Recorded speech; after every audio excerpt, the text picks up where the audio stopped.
Dia berbicara tentang Wahabi. Ya, ditanya pendapatnya apa itu Wahabi. Maka dikatakan bahwa Wahabi katanya diambil dari kata Muhammad bin Abdul Wahab. Maka pengikutnya disebut Wahabi. Ya. Ini sudah memberikan opini ya. Seperti itu. Ini saya beri contoh. Bagaimana sebagian orang sangat gampang sekali memberikan dari opini-opini. Iya. Terus katanya, tapi karena nama ini sudah terlalu buruk, negatif, maka berganti baju. Ya. Berganti baju. Dalam sebuah riwayat, berganti casingnya. Ganti baju, jadi apa bajunya sekarang yang baru? Katanya Salafi. Bajunya yang baru. Jadi Wahabi itu baju lama. Salafi itu baju apa? Baju barunya. Ya. Masya Allah. Ini Salafi dia bicara lebih jauh lagi. Salafi itu adalah orang yang mengikuti jalan apa? Jalan as-salaf. Ya, nisbat kepada Salafi itu sudah ada disebutkan oleh Imam As-Sam'ani di dalam kitab Al-Ansab. Kitab Al-Ansab ini semua nasab yang pernah dipakai oleh umat Islam dari masa Nabi sampai di masa Sam'ani ada di situ disebutkan. Dari nasab-nasab para rawi, para ulama. Ada di situ. Salah satunya nasab as-salafi. Salafi nisbat kepada keyakinan, kepada agama, mengikuti jalan para as-salaf as-salih. Itu ada di situ. Ya. Jelas ya? Jadi kalau dia bilang baru, ya memang karena dia baru lahir. Ya. Orang yang baru lahir wajarlah, biarkan saja. Jelas ya? Kata salafi ini sudah dipakai oleh Imam Ad-Dhahabi. Ya. Imam Ad-Dhahabi berkata tentang Ibnu Salah, Abu Amr Ibnu Salah, penulis kitab Ulumul Hadith. Ya. Bahwa Ibnu Salah ini salafiyul i'tiqad atau salafiyul mu'taqad. Dia salafi akidahnya. Tentang Imam Ad-Darqutni, kata Ad-Dhahabi, kana salafiyan, dia adalah seorang yang salafi. Ya. Jadi lucu juga ya kalau Imam Ad-Darqutni misalnya dikatakan Wahabi. Hah? Imam Al-Bukhari rahimahullahu ta'ala dalam akidah yang dinukil oleh Al-Lalakai di Syarh Ushul I'tiqad Ahlussunnah wal Jamaah, beliau berkata, saya berjumpa lebih dari 1000 orang guru. Semua gurunya tidak ada silang pendapat dalam beberapa hal. Salah satunya adalah mengikuti jalannya para sahabat. Ya. Itulah jalannya para salaf. Jadi nukil kesepakatan tentang mengikuti jalannya siapa? Jalannya as-salaf. Ya. Kata Ibnu Qudamah rahimahullahu ta'ala dalam Dhammut Ta'wil. Ini semua orang di berbagai madhab menukil dari Ibnu Qudamah. Ya. Kalau Ibnu Qudamah berkata ulama sepakat begini, ulama sepakat begini, ulama sepakat begini dalam pembahasan fikih. Mereka terima. Kenapa?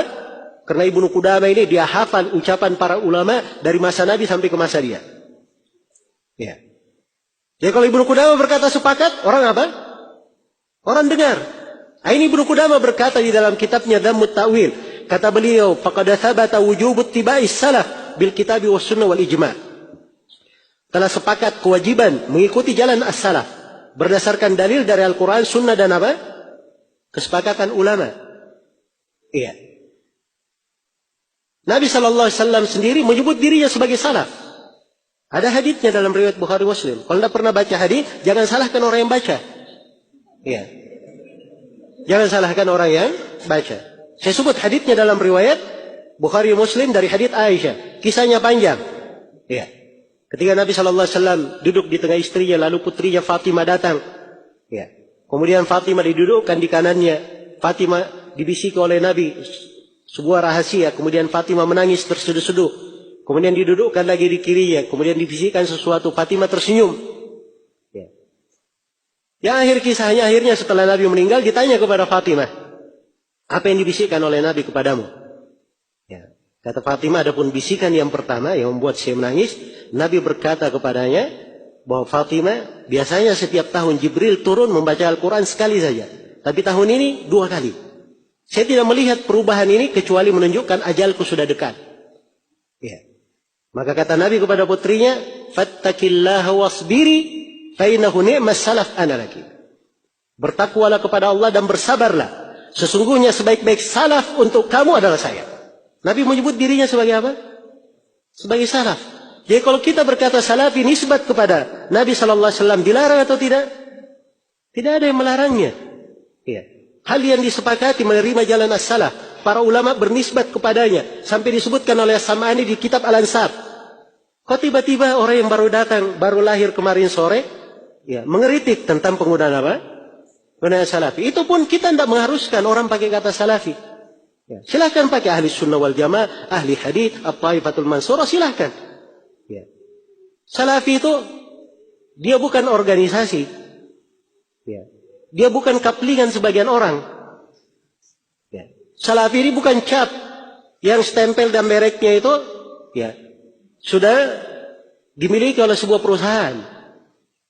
Siapa yang berpegang dengan Al-Quran dan As-Sunnah mengikuti jalan Nabi Sallallahu Alaihi Wasallam, itulah salafi namanya. Dia ahli sunnah wal jamaah. Apapun warga negaranya, bagaimanapun warna kulitnya, apapun bahasanya. Yang jelas dia berpegang dengan Al-Quran dan Sunnah sesuai dengan jalan Nabi Sallallahu Alaihi Wasallam dan para sahabat, ya, para as-salaf, maka itulah yang disebut dengan nama apa? Dengan nama salafi. Ini jangan mengaburkan, ya, jangan mengaburkan. Jelas ya, kata salafi itu sudah dipakai dari dulu. Ya, ini mereka ingin kaburkan bahwa salafi ini pembahasan apa? Pembahasan baru. Ini baru muncul. Karena Wahabi katanya sudah negatif, sekarang ganti casing, ganti baju. Ya, ya, warna baru lagi namanya. Bajunya yang baru namanya apa? Salafi. Iya. Terus dia sebutkan di sini katanya ada salafi itu macam-macam, tapi ada juga salafi yang bagus katanya. Ya. Nah, ini katanya saya baca dari seorang salafi, tapi sama saya sangat baik. Ya, waktu dia datang di Masjid Al-Falah dulu, kita undang, dia lembut sekali katanya. Ya. Baik, ini ada salafi ya. Jadi kalau salafinya baik sama dia, berarti salafinya bagus ya. Baik. Ya tulisannya nanti saya posting. Kritik untuk saudara-saudaraku sesama salafi. Nah, cari namanya nanti di internet. Yaitu namanya Muhammad Abdullah Saleh Hadrami dari Malang. Ya. Bunyi kalimatnya kritik untuk saudaraku sesama salafi. Ya, ini saya bacakan sengaja ini ya. Supaya kita lihat nafas-nafas orang yang menuduh takfiri kepada siapa? Kepada dakwah Syekh Muhammad bin Abdul Wahab. Katanya kita sering mendengar sebuah hadis yang sangat terkenal. Umat terpecah menjadi 73 golongan. Semua masuk neraka. Hanya satu golongan yang di surga. Salafi meyakini, berkeyakinan bahwa satu golongan yang masuk surga itu hanya salafi saja. Yang lain masuk neraka. Ya Masya Allah ya. Menurut keyakinan salafi, Asy'ari masuk neraka, Maturidi masuk neraka, NU masuk neraka, Muhammadiyah masuk neraka, Habaib masuk neraka, Al-Irsyad masuk neraka, Persis masuk neraka, Jemaah Tabligh masuk neraka, Ikhwanul Muslimin masuk neraka. Kalimatnya lebih mengerikan lagi. Salafi yang tidak berkeyakinan seperti ini dikeluarkan dari salafi. Ya. Bukan dianggap salafi lagi. Ya. Artinya katanya kita pura-pura baik dan dakwah lemah lembut terhadap tokoh NU, sementara kita berkeyakinan bahwa mereka masuk neraka. Bukankah itu namanya taqiyah? Ya sama kita dengan Syiah katanya. Saya Muslim ahli sunnah wal jamaah salafi, ini adalah pilihan saya. Ya, semua umat Islam saudara saya, dan saya tidak setuju dan tidak sependapat dengan keyakinan mereka masuk neraka. Saya mengajak teman-teman untuk berpikir kembali. Dan tidak terus-menerus berada di atas keyakinan seperti ini. Baik, ya, dan seterusnya ya, dari kalimat-kalimat, ya, saya pikir tidak terlalu penting kita baca. Jadi orang yang seperti ini dijadikan potret salafi. Ya. Jelas ya? Kalau ini bahasa lebih tepatnya, ini bukan salafi namanya, ini khawarij. Orang ini. Ya. Jadi dia kenalnya gemar mengafirkan. Ya. Saya tantang orang ini. Mendatangkan satu kalimat saya dari para ulama as-salaf, dari dahulu maupun belakangan, yang menafsirkan seperti penafsiran dia. Bahwa semua selain daripada satu golongan yang selamat, semuanya pasti masuk neraka. Ya. Dari mana dia dapat seperti itu? Baca hadits saja, kalau dia baca hadits itu sudah keliru pemahamannya. Apa haditsnya? Haditsnya kan tentang perpecahan umat. Iya. Datang dalam banyak konteks riwayat. Salah satu riwayatnya Nabi bersabda, "Wasataftariqu ummati ala 73 firqah." Akan terpecah umatku menjadi 73 3 golongan. Kulluhum finnar illa wahidah. Semuanya dalam neraka kecuali satu. Ditanya kepada Nabi, man hum ya Rasulullah? Siapakah mereka ya Rasulullah? Pertanyaannya siapa mereka? Ya. Perhatikan, pertanyaannya siapa mereka? Mereka itu apa? Orang atau sifat? Orang kan? Nabi tanya orangnya siapa? Tapi Nabi tidak sebut orang. Nabi sebut sifat. Itulah ciri ahli sunnah yang selamat. Sifat bukan orang. Siapa yang bersifat dengan itu, makanya dia ahli sunnah. Walaupun dia sendiri, dimanapun dia berada. Jelas ya? Nah, ketika disebut siapa mereka, Nabi sebutkan sifatnya. Mereka adalah al-jamaah. Sifat mereka. Di riwayat yang lain, ala mithli ma ana alaihi al-yawm wa ashabi. Siapa yang berada seperti aku dan para sahabatku berada di atasnya hari ini. Jelas ya?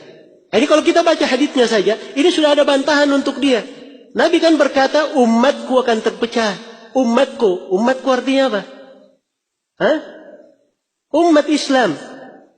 Ya. Itu bukan pengafiran. Yang berpecah ini umat Nabi masih disebut umatnya. Masih muslim mereka. Tidak ada yang meyakini itu kafir. Jelas ya? Tapi ini ancaman semuanya masuk dalam neraka. Ini mimbabil wa'id namanya. Mimbab al-wa'id. Sama kalau dia berzina masuk neraka, mencuri masuk neraka, membunuh masuk neraka. Pasti dia masuk neraka? Nah ini ancaman. Ya. Dia ancam dengan neraka. Adapun dia masukkan dalam neraka atau tidak, ini kembali kepada kehendak Allah Subhanahu wa taala berdasarkan firman Allah, "Innallaha la yaghfiru an yushraka bihi wa yaghfiru ma duna dzalika liman yasha." Allah tidak mengampuni dosa kesyirikan. Adapun dosa selain dari kesyirikan, Allah mengampuninya bagi siapa yang Allah kehendaki. Nah, begitu caranya memahami. Dia mengambil sepotong-sepotong. Ya, datangkan orang ajaib, aneh bin ajaib seperti ini, ucapannya dipakai dalil. Ya, memang pemahamannya pemahaman takfiri. Yang seperti ini jauh dari mewakili makna salafi. Jadi orang yang seperti ini sebenarnya kalau dia menganggap dirinya bertobat, ya, dia bertobat dari apa? Dia mengatakan salafi itu pilihan saya. Salafi itu akidah dan manhaj, bukan baju. Ya, bisa dipakai oleh siapa saja. Ya. Kalau dia ada yang mendahulunya dari para salaf dengan gaya berpikir seperti ini, tunjukkan. Apa dalilnya dari Al-Quran dan Sunnah? Siapa dari para ulama salaf yang mendahulunya? Siapa dari para ulama salaf yang mendahulunya? Jelas ya? Maka jangan mengesankan bahwa dakwah salafiyah seperti ini atau wahabi itu gemar di dalam apa? Di dalam mengkafirkan. Iya. Baik.